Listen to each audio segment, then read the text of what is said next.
తాను ఎన్నికల ముందు చెప్పినట్లే వరంగల్కు ఎయిర్పోర్ట్ తీసుకొచ్చామని సీఎం రేవంత్ తెలిపారు. ఎంత కష్టమైనా ఇచ్చిన హామీలు నెరవేర్చి తీరుతామన్నారు. తెలంగాణను కేసీఆర్ అప్పుల కుప్పగా మార్చారంటూ మండిపడ్డారు.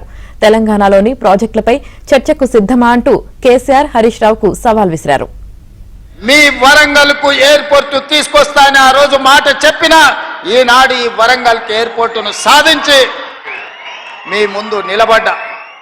ఇదే కాదు, రైల్వే కోచ్ ఫ్యాక్టరీ కావచ్చు, లేకపోతే అండర్ గ్రౌండ్ డ్రైనేజ్ కావచ్చు, వరంగల్ ఔటర్ రింగ్ రోడ్ కావచ్చు, అభివృద్ధి పనుల కోసం కాళోజీ కళాక్షేత్రాన్ని పూర్తి చేస్తామని ఆనాడు చెప్పినాం. వరంగల్ ఔటర్ రింగ్ రోడ్డును నిర్మిస్తామని చెప్పినాం. ఇవాళ ఈ అన్ని కార్యక్రమాలను పూర్తి చేయడానికి వరంగల్ నగరానికి 6,500 కోట్ల రూపాయలు మంజూరు చేసి ఈ వరంగల్ నగరాన్ని హైదరాబాదు నగరంతో పోటీ పడే విధంగా వరంగల్ అభివృద్ధి చేయాలని ఈరోజు మన ప్రభుత్వం ప్రయత్నం చేస్తున్నది. ఎన్నికల్లో ఇచ్చిన గ్యారంటీలలో ఆడబిడ్డలకు ఆర్టీసీలో ఉచిత బస్సు ప్రయాణం అని చెప్పినాం. 2 రోజుల్లోనే ఈనాడు 150 కోట్ల మంది ఆడబిడ్డలు ఉచిత బస్సు ప్రయాణం చేసినందుకు ఆర్టీసీకి 5,005 కోట్ల రూపాయలను ఈనాడు రాష్ట్ర ప్రభుత్వం అందించిన మాట వాస్తవం కాదా? 200 యూనిట్లు ఉచిత కరెంటు పేదవాళ్లకు, 50 లక్షల కుటుంబాలకు ఈనాడు తెలంగాణ రాష్ట్ర ప్రభుత్వం పేదవాళ్లకు అందుబాటులోకి తీసుకొచ్చిన మాట వాస్తవం కాదా? ఇవాళ అప్పుల పాలైన తెలంగాణలో 24 గంటలు ఉచిత విద్యుత్తు రైతాంగానికి అందిస్తున్న మాట వాస్తవం కాదా? అదేవిధంగా ఆడబిడ్డలకు 500 రూపాయలకే సిలిండర్ ఇస్తున్న మాట వాస్తవం కాదా? 25,35,000 మంది రైతులకు 20,617 కోట్ల రూపాయలు, 2 లక్షల రూపాయల వరకు రైతు రుణమాఫీ చేసి మీ రుణం తీర్చుకుంటామని చెప్పినాం. ఈనాడు మీ రైతు రుణాలను మాఫీ చేసి తెలంగాణ ఉద్యమంలో ఉన్న నిరుద్యోగ యువకులకు 57,924 ప్రభుత్వ ఉద్యోగాలను మొదటి 10 నెలల్లోనే నియామకాలు అందించి నిరుద్యోగ సమస్యను తెలంగాణ రాష్ట్ర పొలిమేర్లు దాటి వరకు తరిమిన మాట వాస్తవం కాదా? 20 లక్షల కోట్లు చంద్రశేఖరరావు గారి చేతిలోకి వచ్చినాయి. ఈ 20 లక్షల కోట్లు ఎక్కడికి పోయినాయని నేను అడుగుతున్నా. ఇవాళ నేను చెప్పదలుచుకున్న చంద్రశేఖరరావు గారు చేసిన అప్పుల కోసం నేను కట్టింది 1,53,000 కోట్లు బ్యాంకులకు అసలు మిత్తి పేరు మీద నేను కట్టిన. నిజంగానే ఈ 15 నెలల ఈ 1,53,000 కోట్ల రూపాయలు నా చేతుల్లో ఉంటే మా పొంగులేటి శ్రీనివాసరెడ్డి గారికి చెప్పి 30 లక్షల ఇండ్లు, ఇందిరమ్మ ఇండ్లు పేదోళ్ళందరికీ తెలంగాణ రాష్ట్రంలో అందరికీ ఇండ్లు కట్టించుండేవాడిని. ఇవాళ నా దగ్గర ఇండ్లు లేని పేదల లెక్క 25 లక్షలే ఉంది. ఒక్క సంవత్సరం చంద్రశేఖరరావు గారు చేసిన అప్పులకు తప్పులకు నేను కట్టిన పాయమాల్ 1,53,000 కోట్లు.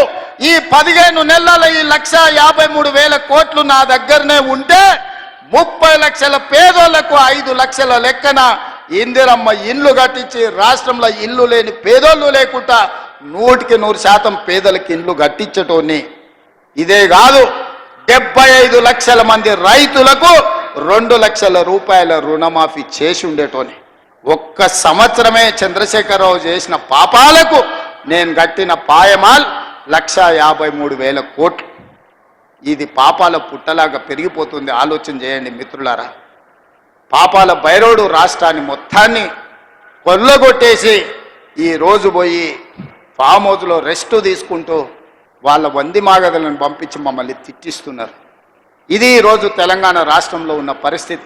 హరీష్ రావు గారు నాకు సవాల్ విసురుతున్నాడు, మీరు ప్రాజెక్టు లేడగట్టిండ్రు, రిజర్వాయర్ లేడగట్టిండ్రు. నేను హరీష్ రావు గారికి టీఆర్ఎస్ నాయకులకు సవాల్ విసిరదలుచుకున్నా. పిల్లకాకులతో నాకెందుకు కానీ అసలైన ఆయన రమ్మని ఆయనతోనే మాట్లాడతా. శ్రీరామ్ సాగర్ మీద మాట్లాడదామా, నాగార్జున సాగర్ మీద మాట్లాడదామా, శ్రీశైలం ఆనకట్ట మీద మాట్లాడదామా, జూరాల మీద మాట్లాడదామా, భీమా మీద మాట్లాడదామా, నెట్టంపాడు మీద మాట్లాడదామా, కోయిల్ సాగర్ కట్ట మీద మాట్లాడదామా, రాజోలి బండ డైవర్షన్ స్కీమ్ దగ్గర మాట్లాడదామా, లేకపోతే మంజిరా పరివాహక ప్రాంతంలో మాట్లాడదామా? చంద్రశేఖరరావు గారు, వీళ్ళని కాదు, నువ్వు రా, నువ్వు వస్తే నీకు తెలుస్తుంది మేమేం చేసినాం, మీరేం చేసినాం. తెలిసి తెలవక ఉడికిందో ఉడకక ఉరుకులాడుతున్నారు నీ అల్లుడు, నీ కొడుకు. వాళ్లకు పిల్లకాకులకేం తెలుసు, ఉండేలు దెబ్బ అని వెనకడికి చెప్పారు. నీకు తెలుసు కదా మా దెబ్బ ఎట్లుంటుందో, కాంగ్రెస్ పార్టీ కార్యకర్తల దెబ్బ. 1,81,000 కోట్ల రూపాయలు చంద్రశేఖరరావు గారు సాగునీటి ప్రాజెక్టుల మీద ఖర్చు పెట్టిండు. అందులో 1,02,000 కోట్ల రూపాయలు ఒక్క కాళేశ్వరం కట్టడానికి వాడి.